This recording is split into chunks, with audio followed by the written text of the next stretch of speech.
Praise Lord, praise Lord, praise Lord. Hallelujah, hallelujah, hallelujah. सबको जय मसीह की।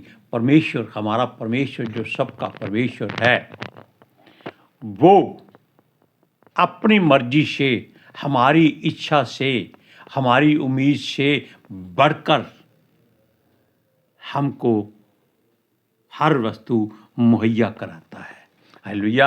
आज के सुसमाचार के लिए हम भाई बहन मिलकर प्रार्थना करते हैं। हे पिता परमेश्वर, खुदावंद, खुदा बाप, बेटा रूपाक, हम आपका स्वागत करते हैं, आपका धन्यवाद करते हैं।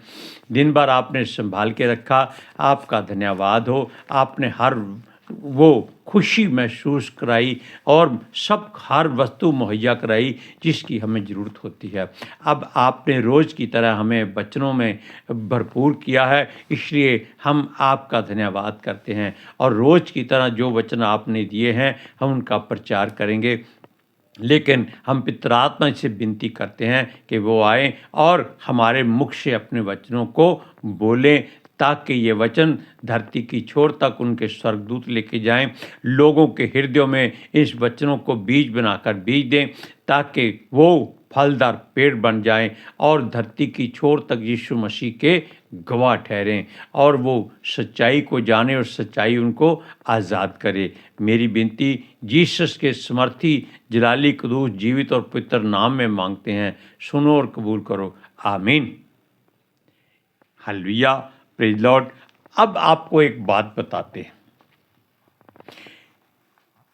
कि परमेश्वर का वचन कहता है कि जो कल्पनाएं, यानी कि जो हमारा परमेश्वर यहोवा जो कल्पनाएं हमारे आपके विषय में करता है, उनमें से कोई भी घाटे की नहीं है, हानि की नहीं है, सब की सब हमारे लाभ के लिए है।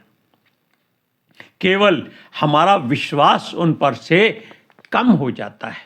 क्यों? जब हम एक बात मांग लेते हैं कि प्रभु जी आज हमें 10,000 रुपया चाहिए, अगर आपको नहीं मिले तो आपका विश्वास टूटना शुरू हो जाता है, क्योंकि ये लालच वाली बात है। जबकि परमेश्वर ने आपके लिए 10,000 की बजाय 1,00,000 का इंतज़ाम कर दिया होता है। इस बात को आप नज़रअंदाज ना करें और अपने परमेश्वर यहोवा पर अपने प्राण से भी ज़्यादा, अपनी सारी शक्ति से भी ज़्यादा, अपने हृदय से भी ज़्यादा विश्वास करें, भरोसा करें कि वो आपके लिए सब कुछ मुहैया कराता है। केवल आपको इंतज़ार करना है। एक संसारिक कहावत है कि उसके घर में देर है, अंधेर नहीं है। दूसरी बात और सुन लीजिए, वो क्या करता है? वो देता है तो छप्पड़ फाड़ के देता है, जिसका मतलब है कि आपसे वो वस्तु, वो आशीष संभाली नहीं जाती। लेकिन जब हम उसको पा करके अपने आप को उससे अलग कर लेते हैं, चल भाई तेरा काम खत्म हो गया, हमको सब कुछ, गाड़ी बंगला कोठी कार धन दौलत मिल गया है, अब तेरी हमें ज़रूरत नहीं है, तब वो क्या करता है? थप्पड़ मार के सारा कुछ वापस छीन लेता है। लेकिन उसकी आवाज़ नहीं आती। हालेलुया। सुनिए, क्योंकि वचन कहता है कि वो हमें उम्मीद से कहीं बढ़कर देता है, मगर हम उस आशीष को संभाल नहीं पाते। आपको भी बताया कि संभालना बहुत मुश्किल है। अगर आपको संसारिक वस्तुएं वो आप दे दे तो आप बौरा जाएंगे। एक और कहावत सुन लीजिए, कनक कनक ते 100 गुना, जो खाए बौराए, जो पाए बौराए। कनक यहाँ सोने के लिए कहा गया है और दूसरी कनक खाने के लिए कहा गया है। और इन दोनों का मतलब क्या है कि अगर हम विश्वास नहीं करते तो ये हमारे लिए जहर का काम करते हैं। अगर हम ज़्यादा धन दौलत पा लेते हैं तब हम बौरा जाते हैं, अगर हम ज़्यादा खा लेते हैं तब हम बौरा जाते हैं। बौराने का मतलब है कि हम उसको हजम नहीं कर सकते। वो हमारे हृदय में इतनी जगह घेर लेती है। सुनिए, हम भूल जाते हैं कि हमको किसी संसारिक ईश्वर या देवता के दास नहीं, परंतु सृष्टि के कर्ता के बेटे और बेटियां हैं, लेपालक पुत्र और पुत्रियां हैं। इस बात को आप हमेशा याद रखिएगा। और वो हमें हमेशा अपने चट्टान पर खड़ा करता है। वो कभी गड्ढे में नहीं गिरने देता। गड्ढे में गिरने वाले को वो फिर भी उठाता है, बाहर निकालता है। वो उसका हाथ थामे रहता है। वचन कहता है धर्मी 7 बार गिरे तो भी वो गिरा नहीं रहता, क्योंकि वो परमेश्वर के हाथ के द्वारा उठाया जाता है। क्योंकि वो अगर हमें ताड़ना देता है तो हमें उसमें प्रसन्न रहना चाहिए। आप देख रहे हैं कि हमारे जीवन में कितनी बड़ी ताड़ना आई है, लेकिन हम इस बात के लिए परमेश्वर का धन्यवाद करते हैं कि उसने हमें यहेजकेल का वचन पहले ही बता दिया था कि मैं तेरी पत्नी को ले जा रहा हूं, इसलिए तुम ना रोना, ना चीखना चिल्लाना, ना अपने गंदे वस्त्र पहनना, ना जूते उतारना, ना ही कुछ ऐसा खाना कि जो संसारिक हो। इसलिए तब से हमने उस वचन के अलावा किसी और बात पर ध्यान नहीं दिया, क्योंकि परमेश्वर लेके गया है। हालेलुया। सुनिए, अगर हम उसकी बात पर विश्वास नहीं करते तो वे हमको बहुत ताड़ना जो है भारी पड़ती है। चाहे हमारा सब कुछ चला जाए तो भी हमें अपना कर्म करना है, अर्थात उसका धन्यवाद करते रहना है। उसी से हर बात को हमें पूरा करने में उसके मार्गों पर चलना है। जब यीशु मसीह अपने शागिर्दों से कहा कि उस भीड़ के लिए भोजन मुहैया कराओ जो उसके आसपास खड़ी थी, देखो परमेश्वर का पुत्र उनके साथ है और वो जो आश्चर्य कर्म करता है वो उनको समझाता है, हर सारे दृष्टांत उनको समझाता है। फिर भी वो बेविश्वासी, अल्प विश्वासी, नाउम्मीदी करते हैं। चेलों ने क्या कहा, हे गुरु, हे प्रभु, इस जंगल में हम इतनी रोटियां कहां से लाएं कि इनको तृप्त करें। यह है बेविश्वासी वाली बात। सुनिए, तब वो जानता था कि वो क्या करेगा, क्योंकि उसका पिता उसके लिए हर बात मुहैया कराता था। सुनिए, और उसने उन्हें कहा कोई बात नहीं। उसने ये नहीं कहा कि तुम बेविश्वासी हो, अल्प विश्वासी हो। उसने ये कहा कि तुम वो 5,000 वाली बात भूल गए हो कि जब तुम्हारे पास 5 रोटी 2 मछली थी और वहां स्त्रियों बालकों को छोड़कर 5,000 पुरुषों ने भोजन किया था, और आपने कितने टोकरे बचाए थे? उन्होंने कहा 12। उसने कहा अब भी बिठाओ इनको, और जितनी भी रोटियां किसी के पास हैं इकट्ठी करो। उन्होंने कहा 7 रोटियां थोड़ी सी मछलियां मिली हैं। उसने कहा कोई बात नहीं। उसने खुदा पिता का धन्यवाद किया, बरकत मांगी और सबको पेट भरकर खिला दिया।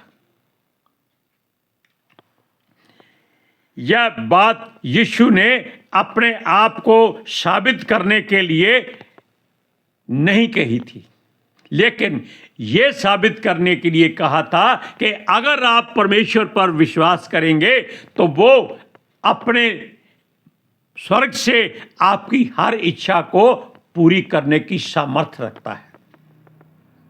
सुनिए, वो कहता है अब देखो कितने लोगों ने खाया होगा। वो कहते हैं कि स्त्रियों बालकों को छोड़कर उनके साथ 4,000 के करीब लोग यानी के पुरुष थे, यानी कि 4,000 पुरुष थे, उनके साथ स्त्रियां और बालक भी थे। आप जान लीजिए भी कितने हो गए होंगे। उसने कहा टोकरे कितने बचे हैं? वो बोले 7। अब आप इस बात को जानिए कि यीशु मसीह किस पर भरोसा करता है? पिता परमेश्वर यहोवा पर। इसके लिए हम एक वचन पढ़ते हैं, मत्ती की इंजील 14 अध्याय उसकी 20 और 21वीं आयत में क्या लिखा है, सुनिए। जब सब खाकर तृप्त हो गए तो चेलों ने बचे हुए टुकड़ों से भरी हुई, जबकि जब 5,000 को खिलाया था, 12 टोकरियां उठाई थी और खाने वाले स्त्रियों और बालकों को छोड़कर 5,000 पुरुषों के करीबन थे। और दूसरी बात, स्त्रियों और बालकों को छोड़कर 4,000 पुरुष थे, यानी कि उस समय 7 टोकरे भी रोटियों के बचाए गए थे। हम सोचते हैं कि हम परमेश्वर से क्या मांगे।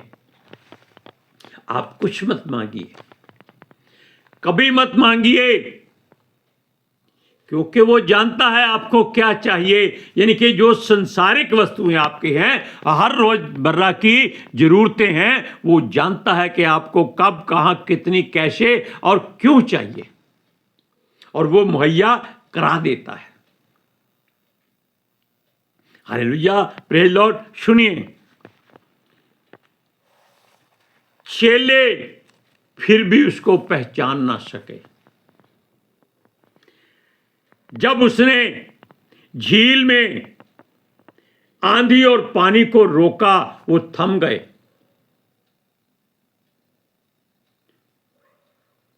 तब उन्होंने क्या कहा था? ये कौन है? ये कौन है जिसका हुक्म आंधी मानती है और पानी मांगता है, बरसात मानती है, हर कोई उसके हुक्म पर चलता है। ये सचमुच परमेश्वर का पुत्र ही है। फिर भी देखो वो बेविश्वासी करते हैं कि इतनी रोटियां हम कहां से लाएं।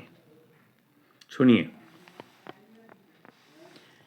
उनकी बुद्धि काम नहीं करती थी, ऐसा लगता था उनकी सोच बंद हो चुकी है, मन कठोर हो चुके। लेकिन मन परमेश्वर कठोर करता जरूर है। क्यों करता है? ताकि ये जो इनके साथ भेजा गया है, उसका प्रिय पुत्र है, ये कहीं उसको खो ना दे। खोने का मतलब है कि ये उसको देखकर, उसके कामों को देखकर डर जाएं, भय खाएं और भाग जाएं, या उससे मांगे जैसे उस जादूगर ने पतरस से कहा था कि ये धन संपत्ति लाखों करोड़ों रुपया लो और हमें ये जो मंत्र है दे दो, ताकि मैं जिसके ऊपर हाथ रखूं वो पवित्र आत्मा से भर जाए। अरे उसने ये नहीं सोचा, पतरस से कहता, हे पतरस, प्रभु के दास, मुझको भी इस आत्मा से भर दे, मैं सब कुछ दौलत लुटा देता हूं, जैसे जक्कई ने कहा था। हालेलुया। सुनिए, और चेलों ने यीशु से हर दृष्टांत के बारे में जानने के लिए उससे पूछा था। कब? जब वो दृष्टांत लोगों को सुनाकर वापस उनके साथ वहां पहुंचता था जहां वो ठहर जाते थे। रात को जहां वो इकट्ठे होते थे, वहां वो उसको सारे दृष्टांतों के बारे में बताता था जो उसने दिन भर लोगों को सुनाए होते थे। लेकिन उसने उनसे ये कहा कि तुमको स्वर्ग के भेदों की समझ दी गई है, फिर तुम लोग इस बात को क्यों नहीं समझते कि जो दृष्टांत मैं बोलता हूं वो इसलिए बोलता हूं ताकि ये लोग सुने जरूर लेकिन समझ ना सकें, ये देखें जरूर लेकिन बूझ ना सकें, ताकि ये यीशु के पीछे पीछे लगे रहें और संसार को अपना बैरी समझे, ताकि ये सारे के सारे बचाए जाएं। हालेलुया। सुनिए, उसने कहा तुमको अलग से एक समझ दी हुई है, इनको नहीं दी गई। परमेश्वर ने उनके मनों को शायद कठोर किया था, इसलिए वो उस बात को समझ न सके। वो कहता है तुम लोग विश्वास में कमजोर क्यों हो जाते हो? क्यों नहीं इस बात को समझते कि मनुष्य का पुत्र आपके साथ है, जो स्वर्ग से आया है और परमेश्वर का पुत्र था।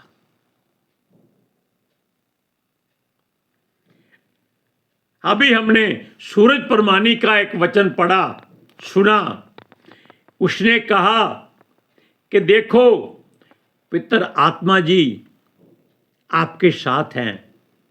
ये आप कह सकते हैं, क्या वो जानते हैं कि वो आपके साथ हैं? हम कहते हैं हम पितर आत्मा से भरपूर हैं। क्या पितर आत्मा जी ने कभी आपको ऐसा एहसास दिलाया कि वो आपके साथ है?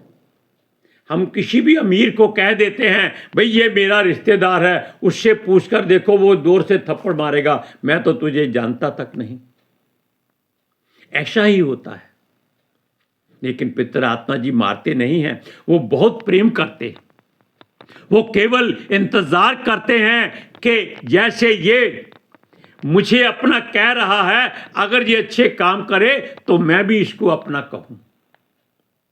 हालेलुया। ये बहुत गहरी बात सूरज परमानी ने आज बताई है और हमारे हृदय में इस बात की बड़ी एक ठोकर लगी है कि हम इस बात को क्यों नहीं पितर आत्मा जी से पूछते।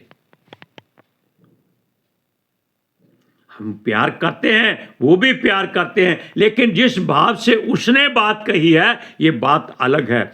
और सुनिए, और वे बेविश्वासी होकर सोचने रहे थे इतने लोगों को भोजन कहां से कराएं, जंगल में इतने लोगों के लिए इतनी रोटियां कहां से लाएं।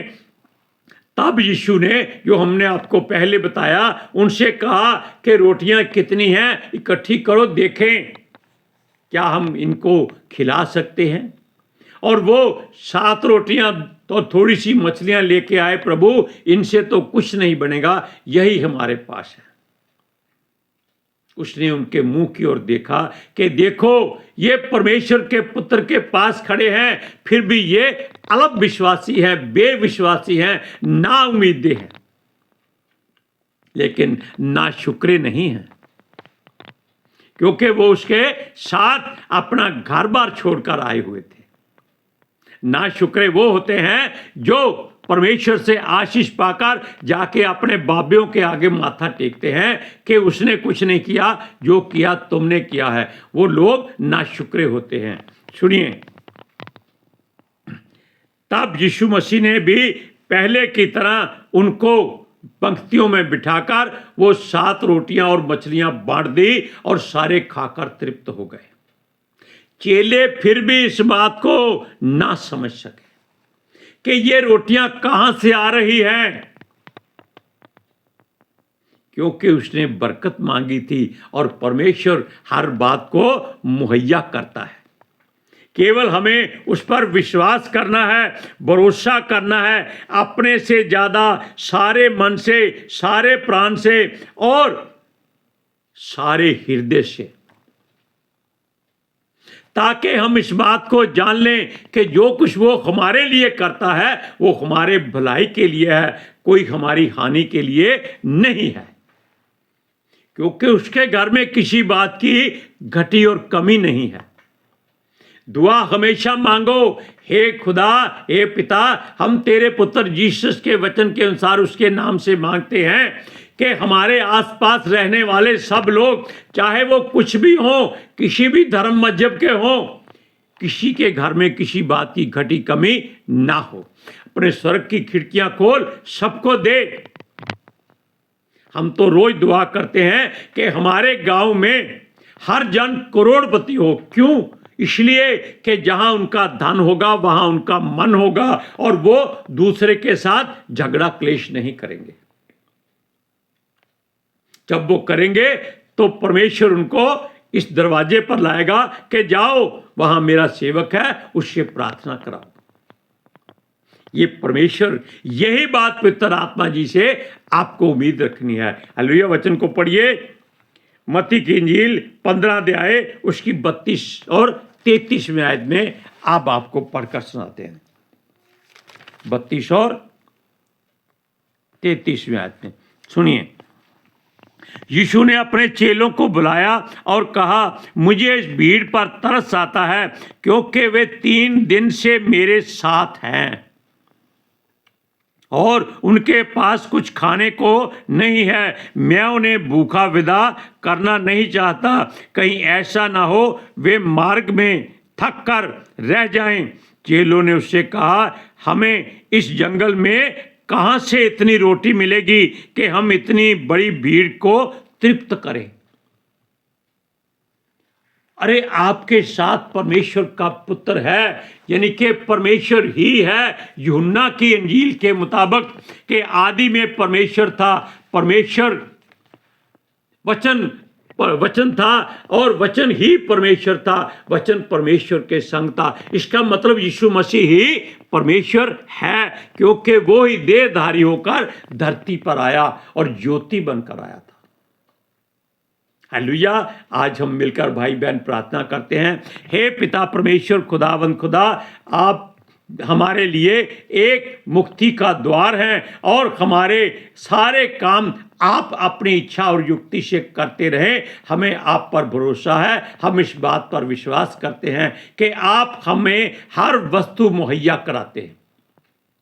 हे प्रभु, आपने जो वचन हमें दिए, रोज की तरह हमने पितर आत्मा जी की हुजूरी में वो वचन आपके लोगों को उनकी मर्जी और इच्छा से पहुंचा दिए हैं और ये वचन धरती की छोर तक पहुंचे और स्वर्गदूत लेकर इसको हर एक के हृदय में वचन बनाकर भेज दें, ताकि हर मनुष्य सुनने वाला एक फलदार पेड़ बन जाए और यीशु मसीह का गवाह ठहरे और ये सारी सच्चाई वो जान ले कि यीशु मसीह ही प्रभु है, यीशु मसीह ही परमेश्वर है, वो ही आदि है, वो ही अंत है।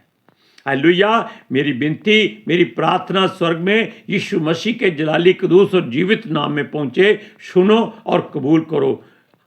आमीन। हालेलुया। सबको जय मसीह की।